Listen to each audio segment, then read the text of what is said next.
Okay, so hi guys. Today we are from Triple A Consulting Firm.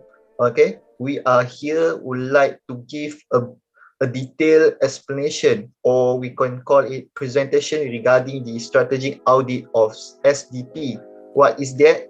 SDP is Sam Darby Plantation.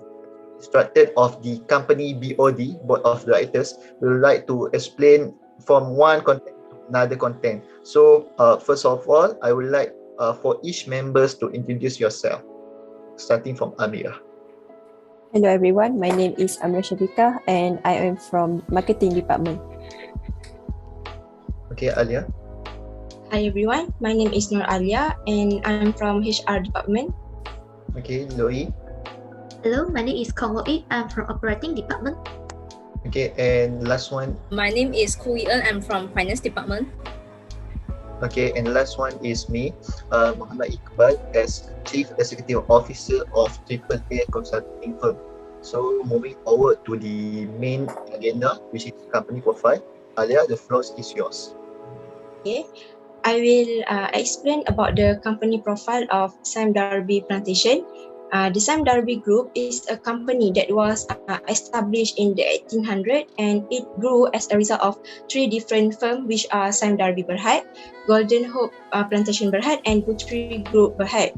It is a Malaysian conglomerate with various businesses including plantation, industrial equipment, automotive, real estate and energy. In 2004, the Sam Darby Group established Sam Darby Plantation as a plantation and agribusiness branch, and later it was listed as one of the companies on Bursa Malaysia in 2017.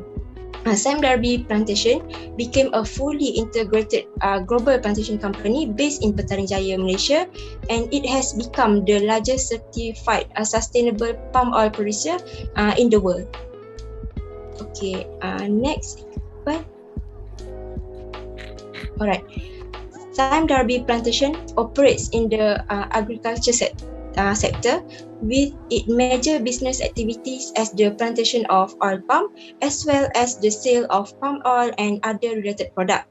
Apart from the production of palm oil, the company also offers fatty products, oleochemicals, rubber, lubricant, ozone acid, glycerin and fatty acid, as well as providing vegetable farming such as sugarcane plantation and coconut crushing and also cattle rearing services. Sam Darby Plantation Berhad has approximately 100,000 total of employees working in all Sam Darby Plantation that are located around the world. That is why this company is able to generate a return of $3.19 billion in sale revenue of its business. As a diverse multinational company with more than 100,000 employees that operating in 23 different countries, Sam Darby plays an important role in the Malaysian economy. Its plantation division, which is the world's largest producer of palm oil, is able to contribute about 2.47 million tons or 5% of global crude palm oil annually. In addition, the company is also engaged in various activities along with the palm oil value chain including upstream plantation, downstream operation, research and development and agribusiness. Its upstream operation operate throughout Malaysia, Indonesia, Papua New Guinea and the Solomon Islands. This upstream segment is involved in the development, cultivation and management of oil palm plantation and rubber plantation as well as the manufacture of fresh fruit bunches for crude palm oil and palm kernel, processing and sale of rubber. Meanwhile, its downstream business, which is also known as Sam Darby Oil, is involved in the production and sale of refined oil and fat, sale of crude palm oil, refining of coconut oil, production of biodiesel product, sale of derivative and crushing of palm kernel to crude the palm kernel oil and the palm kernel expeller. So that's all from me and I will pass to the next presenter. Thank you. Okay, floor is yours. Okay, so I will explain several issues facing by the company. First, Sam Darby Plantation have facing foreign worker shortage have been seen in Malaysia and that will likely have negative impact towards production. Sam Darby Plantation Chief Financial officials said that the plantation giant is now suffering a scarcity of 2,500 foreign employees. In other words, 10% of its foreign employee workforce in Malaysia. Other than that, Darby Plantation is at risk of losing 5,000 to 6,000 foreign workers once their contract ends. Harvesting interval for Darby Plantation have been lengthened as a result of the personal scarcity. Harvests used to take place every 10 to 12 days on average, but today they take place every 15 days. This will give impact towards the quality of the palm fruit collected.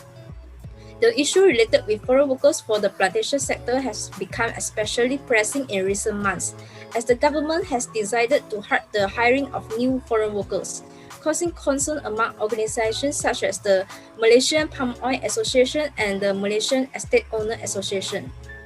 Starting the year 2020, the world shocked with widespread of a disease outbreak caused by infection coronavirus, namely COVID-19, spread rapidly has devastated numerous industries, including palm oil industry like Darby Plantation.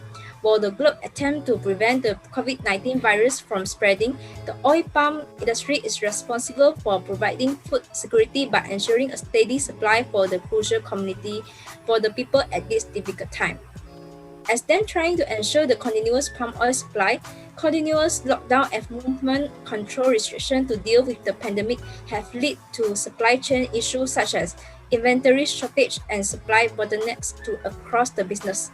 It was mostly affected their operation in Malaysia, Indonesia, and Thailand, where COVID-19 cases remain relatively high. Last, Darby Plantation experiencing few cases of law claims that eventually affect their image in 2020. The most recent problem involved charge made by Liberty Share in its most recent statement. Moreover, it even worse when they had been slapped with an import ban by the US Customs and Border Protection over allegation of forced labor during production. In their summary of the petition, the organization highlighted labor abuse issues in Darby holdings, ranging from passport retention, unpaid overtime, issue with salary payment, sexual harassment, and unethical employment practice. It has significant ramifications since Darby is the world's largest producer of RSPO certified sustainable palm oil, and these cases have toned its image. So next, I will pass to next member. Okay, Loi. Okay, now I would like to discuss the recommendation, the alternative strategy for Darby Plantation. In this slide, we have recommended three strategies, which is restructure new strategy to be more prepared for unexpected events while maintaining profitability. Next is focusing on innovation of growth area of product, and last strategy is provide training to the employees to increase expert in the inner circle. So first recommendation are restructure new strategy to be more prepared for unexpected events while maintaining profitability. The pandemic COVID-19 caused the revenue Darby Plantation decrease. So we suggest the company reevaluate current strategy with considering the past experience situation caused by the pandemic. Darby Plantation should make a better contingency plan to overcome more unexpected events that will have the bad influence on the Darby Plantation. So the second strategy are focusing on innovation of growth area of product because of increased population. Next slide, please. Yeah, the second strategy are focusing on innovation of growth area of product because of increased population. Next, the new market are constantly created, and it's up to Darby Plantation to assess the new market in order to identify opportunity and align customer needs with their ability to provide value-added service and product that will attract and satisfy the market. The new innovation allow our industry to produce more oil without clearing a forest land, promoting sustainable growth insurance product apart from health and life product due to the COVID-19 coverage against natural disaster risk in the country due to climate change. So next slide is show the last strategy of provide training to the employee to increase expert in the inner circle. So due to the large group size branches Darby company in Malaysia, so it's unable to closely monitor the performance of employee in each branches. So Darby Plantation should develop comprehensive training program to train and educate the employee about the company goals and strategy strategy. So the program should be concise and simple for employees to follow. Then they can learn and improve their performance in a shorter amount of time. Yeah, now I will pass to my next member. Okay, Amira, can continue. So I will continue from the SWOT analysis. So let's take a look on the points in the SWOT analysis. So the first one I will explain about their strength. So they have the first mover advantage because they are the first mover. So the market share in the food processing industry is rapidly increasing as a result of the new product. And then they have strong brand recognition. They have a strong brand recognition, especially in food processing industry. So they can charge a higher price than its competitor in that industry. Number 3 is that they are the market leadership position. So they have ability to rapidly scale new product successes. Number 4, organization management. Talent management and employee skill development at Sallehudin Plantation are important factor. So these human resources are critical to Sallehudin Plantation success in food processing industry. Number 5, they have broad geographic presence. So they has a large dealer and associate network. So they need to manage competitive challenges at the food processing industry. And then the last one for the strength is that they have innovation track record. And then they has a successful track record of customer driven innovation. For the weaknesses, number 1 is that turnover rate of employee. So they are also concerned about the high turnover of employee at the lower level. So it results in higher salary in order to retain talent within the company. Number 2 is that revenue of Sallehudin Plantation per unit is declining. So it putting downward pressure on profitability. And then number 3 is that gross and operating margin. Gross and operating margin could be improved and it put pressure for Sallehudin Plantation financial statement in the future. Number 4 of their business model. So their business model is easily imitated by competitors in the industry. So they need to create a platform model that can integrate supplier, vendor and customer to overcome the challenges. And then number 5 is expensive replacement of existing expert within the Sallehudin Plantation. So replacing their employee will be extremely difficult under the current circumstances. And then the last one is that local monopoly. So niche market and local monopoly which company like Sallehudin Plantation can exploit and rapidly dwindling. So their customer network is becoming less and less effective. And then let's take a look on their opportunity. Customer migration to higher end product. So at this current situation, it represents a great opportunity for Sallehudin Plantation because customer has had positive experience with Sallehudin Plantation. So it offers win-win situation for the company. And then lower inflation rate. A low inflation rate can bring more stability to the market, and it allows their customer to obtain credit at a lower interest rate. Number 3 is economic expansion, and Sallehudin Plantation will be able to expand to the US market because US economy is improving faster than any developed company in any developed economy. And then the number 4 is technological aspect. Right now, rapid technological advancement and innovation are increasing in industrial technology, and it allows suppliers to manufacture a diverse range of products and services. Number 5 is trend of customer preferences. So right now, customer preferences are rapidly shifting. So customers today are willing to experiment and try new product. So they need to carefully monitor trends and not only food processing industry but also in consumer and non-cynical sector. The last one is online services.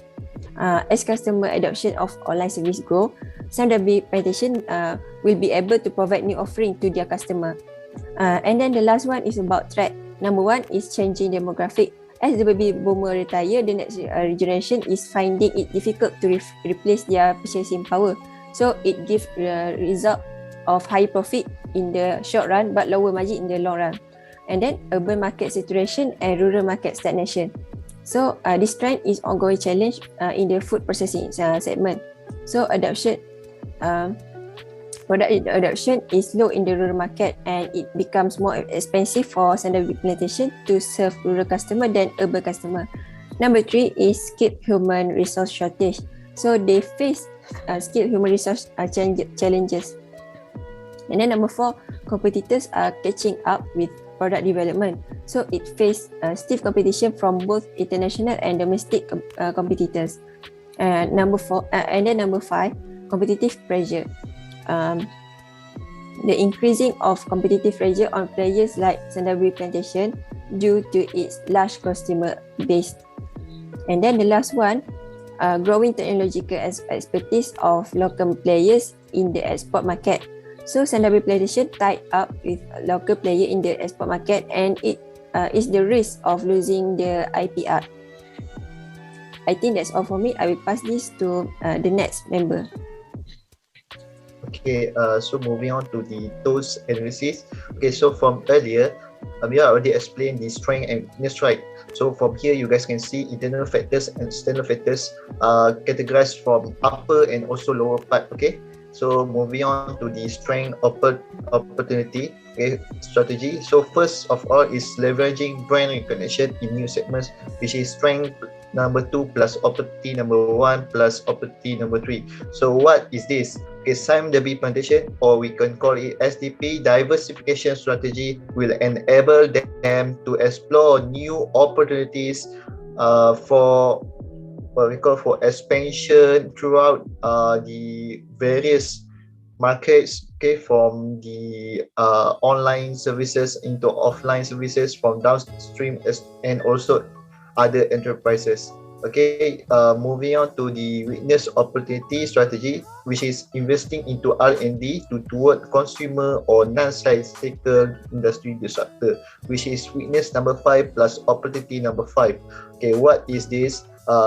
It's actually mean that Darby Plantation must use their investing fund properly into R&D, which is research and development, as mentioned earlier.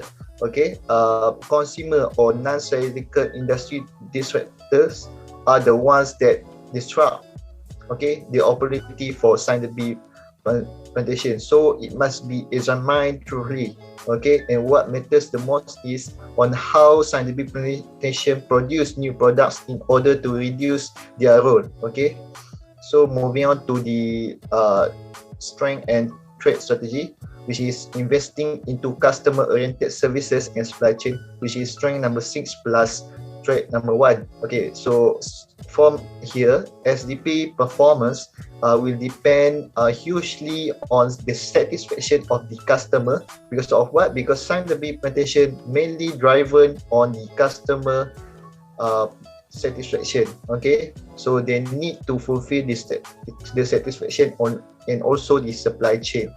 Okay, thus it will give challenge to the SDP to maintain and also to cope with the unpreparedness of the time. Okay, so the last one is weakness threat strategy, which is get out of the weakness and focus on growth area, which is weakness number 2 plus threat number 2 and also plus threat number 4. So what is this? Okay, so it actually mentioned from earlier, okay, whereby Amira already mentioned from baby boomers to new generation. The generation actually try to tend to shift to another product, okay, because they are less dirty. Okay, so from here, we will suggest for SDP to focus on the urban market first and also reduce their focus on the rural market. Although they might lose their focus on the rural area, but on the later part, they can attract more due to the significant skills, experts, and also infrastructure that the SDP gain, okay, and also the capability to grow even more. Okay, so that's all from us. Okay, if you guys have any questions, feel free to ask in the comment sections below. Okay, bye bye. Thank you, guys.